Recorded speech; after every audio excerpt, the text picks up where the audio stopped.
You've seen how spiral staircases were genius battle traps, but what else did those dozens of feet thick castle walls hide? The truth is, they weren't just protection. They were hollow with secrets, escape tunnels cut in dead rock, listening pockets behind painted panels, and the most chilling oubliettes ever designed to erase a person from memory.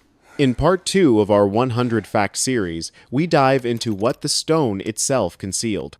You'll discover how lords slipped away from uninvited enemies, how they eavesdropped on guests through dumb walls, and the disturbing realities of what castles were built over bone pits, shrine vaults, and graveyards recycled into dance floors. Once you learn to read a wall, it becomes a confession. Secret rooms buried in the thickness. Castle walls could be 10-12 feet thick, leaving enough space to hide entire rooms between inner and outer stone skins. These voids served as last-ditch sanctuaries, weapon closets, treasuries, or staging areas to move quietly through a besieged keep. Builders threaded access passages through the core like arteries, relying on blind corners and offset landings to keep intruders guessing. Masons disguised ventilation flues as natural mortar joints, so a hidden chamber stayed breathable without revealing itself. The result was a building within a building, stone outside, nerves and secret organs within. Finding an entrance was nearly impossible without the code. Some doors released only when you tugged a specific sconce, pressed a carved leaf, or twisted an iron ring that looked purely decorative. Others hid behind timber paneling whose grain and nail heads had been copied from neighboring boards, fooling even experienced stewards.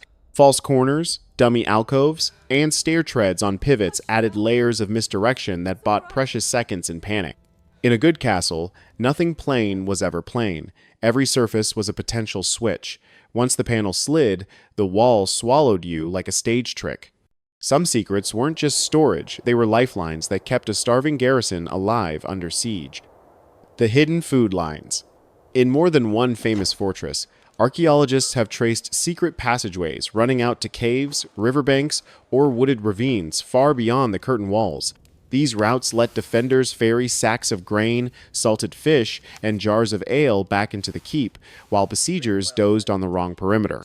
Narrow chutes were sized for baskets, not troops, and bends in the rock masked lantern light from watchful eyes. In wet climates, channels were cut to drain seepage so the hall stayed edible. You could provision a castle under an enemy's nose if you knew which slope hid the door. That's why some garrisons never ran dry, despite months of blockade. Their cellar wasn't a room, it was a landscape. A tunnel might drop to a spring head, or meet a mill house by the stream where a friendly miller bundled flour into neutral-looking sacks. Couriers moved at fog dawn, padded with felt boots, counting steps in the dark so no flame gave them away. The architecture didn't win by force, it won by logistics. Sieges are math problems, food, time, morale, and a good tunnel rewrote all three. And when the math turned fatal, a different secret came into play: routes that pointed out, not in, last resort escape routes. Many secret rooms were actually launch pads for flight. Slender tunnels, angled stair spurs, and sally ports bored through the lower curtain to exit under the cover of brush or rock. These routes were too tight for armored lines, but perfect for a cloaked lord with a handful of guards. Builders aimed them toward gullies, river reeds, or coppiced woodland where horses could be cached. Hinged stones sealed behind with drop bars, so a pursuer found only blank rock. If you reached daylight, you didn't linger, you vanished. Chroniclers loved to wink about urgent business when uninvited dignitaries arrived, code for vanishing through a chapel door that wasn't a door. Some escapes dove down garderobe shafts into low tunnels that re-emerged far from the smell. Others used wells capped with false bottoms. Lift the bucket wheel and an iron ladder appeared. The best routes split into forks, so a tracker faced choices in the dark. When a castle remembered an emergency, it was the walls that did the thinking. Escapes protected bodies. Other chambers protected information by turning the walls into ears. Listening rooms and whisper holes. Certain hidden spaces were purpose-built to eavesdrop tight, resonant niches aligned with tiny ports disguised as foliage carvings or beadwork in a cornice. Lords could park a trusted servant behind a dining wall and harvest the unfiltered truth between courses. Acoustic flues exploited the way sound rides stone. A murmured phrase in one recess would bloom like a bell note in another. In suites used for negotiations, symmetry was an illusion. One wall was thicker and more curious than the other. Hairline holes and purely decorative rosettes passed voices into a void where a scribe waited with wax tablet and sharp stylus. Messages were logged, cross-referenced, and slipped into a chest as valuable as any jewel coffer. Security wasn't just swords on belts, it was awareness in plaster and oak. In a pre-digital age, surveillance lived in moldings, cornices, and tapestries that fluttered at exactly the right cavity. When people warn that walls have ears, in a castle, the warning is literal. Keeping secrets safe is step 1. Step 2 is hiding the hard currency that buys loyalty and war. Treasure vaults and centuries-long vanishings. Hidden strongrooms were common because wealth was wonderfully portable. Gold coins, reliquaries, miniatures, gem-studded belts. Under threat, stewards whisked these into apparent solid walls whose seams vanished under lime and paint. Trap compartments sat behind altars, beneath stair landings, or inside chimneys with false backs. A lord might sleep inches from a fortune without any guest suspecting exactly the point. When taxmen or raiders came knocking, the walls played dumb. The camouflage worked so well that caches went missing for centuries.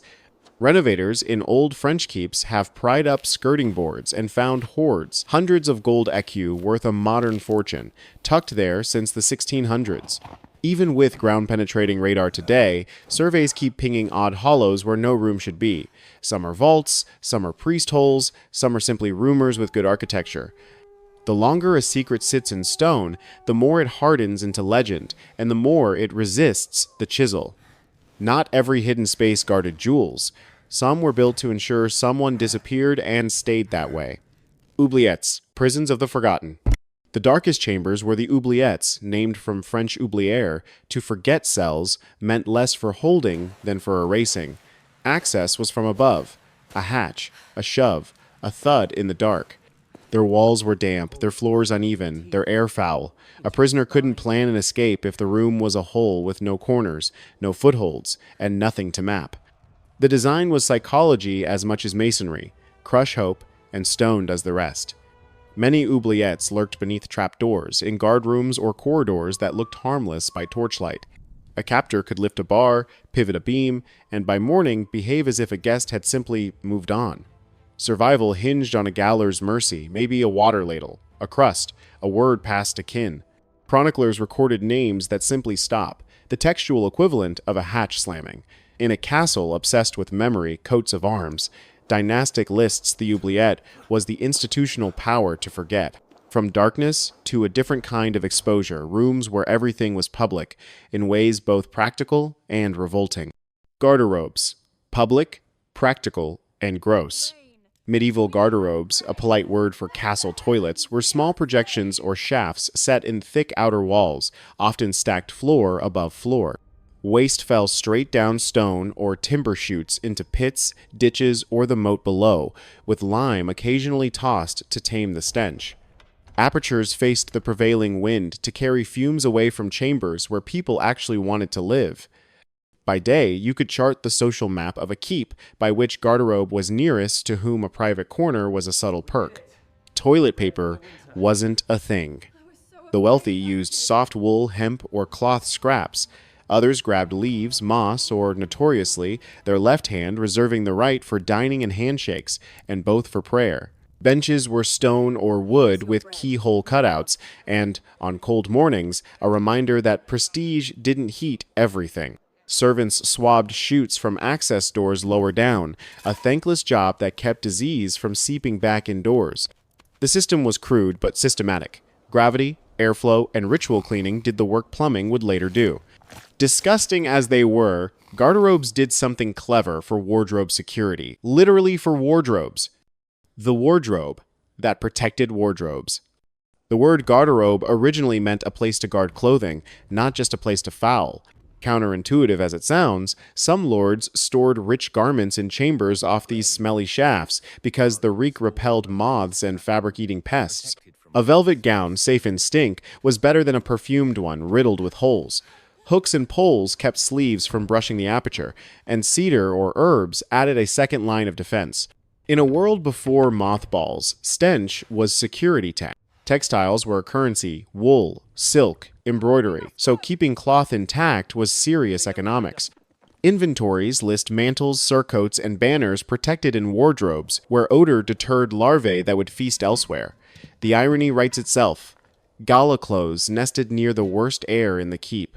Stewards rotated garments through sweeter chambers before big feasts, letting them air out by hearths heavy with rosemary smoke. If your cloak smelled like a latrine on Tuesday but dazzled on Thursday, the system worked. Irony flips again. In war, those same waist chutes became the least glamorous, most dangerous breach points in a siege. The filthiest infiltration routes. During assaults, waste chutes and drain outlets offered shockingly effective weak spots. Determined raiders shimmied up or down slime-slick stone, bracing hands and feet against walls that didn't expect visitors. If a chute connected to a service corridor, a small team could pop a bolt from inside and let comrades in. It was a filthy gamble, one slip, one shout, and you were fertilizer, but desperation at its courage in strange ways. The moat wasn't always water, sometimes it was worse. Imagine wanting a fortress so badly you worm through centuries of muck to reach a latch. Chronicles tell of soldiers emerging stinking but victorious, capturing a postern gate while defenders watched the main drawbridge. After such attacks, masons retrofitted iron grills and dog-legged traps in chutes to turn them into dead ends. The lesson was simple and humiliating. Your sanitation was someone else's strategy. Every opening in a castle, no matter how foul, was a risk profile. Even so, medieval designers weren't oblivious. They fought the smell with placement and airflow, turning weather into a tool. The windswept odor strategy. Castle architects did what they could with the tools they had. Site garderobes on the windward side so breezes pulled fumes out. Add small slit windows for cross-ventilation. Sometimes stack shafts to create a chimney-like draw. In coastal keeps, benches faced the sea, so salt air worked as a crude purifier. In cold months, embers and wall braziers warmed air enough to lift stink up and away. You could smell the design decisions as you walked the ramparts. The entire sanitation plan leaned on weather literacy. A clear day was deodorant. A still, humid one was punishment.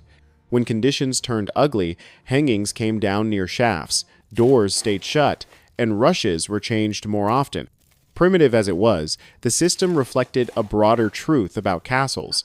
Survival was a stack of small strategies, each shaving discomfort a notch. If the Lord wasn't forgotten in a second, stinkier oubliette, the layout had done its job. The deeper we go, the weirder it gets, because every luxury had a cost, and every defense hit a loophole with teeth. Next episode, we'll examine drop bridge traps, moats that weren't water at all, and ancient burials lying right beneath a lord's dance floor. What secret of castle design do you want cracked next gatehouses, barbicans, or murder holes that lied? Comment below, share this with a history friend, and hit subscribe with the bell so you don't miss part 3. Your next castle tour won't be sightseeing, it'll be code breaking.